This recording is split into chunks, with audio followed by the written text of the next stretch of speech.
Herod was the one who had John the Baptist arrested and bound in prison on account of Herodias, the wife of his brother Philip, whom he had married. John had said to Herod, "It is not lawful for you to have your brother's wife." Herodias harbored a grudge against him and wanted to kill him, but was unable to do so. Herod feared John, knowing him to be a righteous and holy man, and kept him in custody. When he heard him speak, he was very much perplexed, yet he liked to listen to him. She had an opportunity one day when Herod, on his birthday, gave a banquet for his courtiers, his military officers, and the leading men of Galilee. Herodias' own daughter came in and performed a dance that delighted Herod and his guests. The king said to the girl, "Ask of me whatever you wish, and I will grant it to you." He even swore many things to her. "I will grant you whatever you ask of me, even to half of my kingdom." She went out and said to her mother, "What shall I ask for?" She replied, "The head of John the Baptist." The girl hurried back to the king's presence and made her request. "I want you to give me at once on a platter the head of John the Baptist." The king was deeply distressed, but because of his oaths and the guests, he did not wish to break his word to her.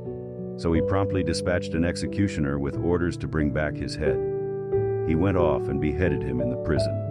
He brought in the head on a platter and gave it to the girl. The girl in turn gave it to her mother. When his disciples heard about it, they came and took his body and laid it in a tomb. Gospel, Mark 6:17-29. The beheading of St. John the Baptist is a powerful and sobering reminder of what it means to stand for truth, even in the face of suffering, rejection, and death.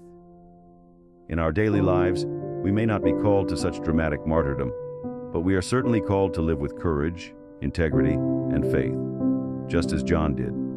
He boldly proclaimed what was right, even when it was unpopular, and never wavered in his mission to prepare the way for the Lord. His death was not in vain. It reminds us that the truth is worth defending, even when the cost is high. We may face pressure to compromise our values, remain silent in the face of injustice, or follow the crowd instead of Christ. But John's witness encourages us to live with authenticity and to trust that God honors the sacrifices we make for him. When we feel afraid, ignored, or misunderstood, we can look to John as a model of perseverance and humility.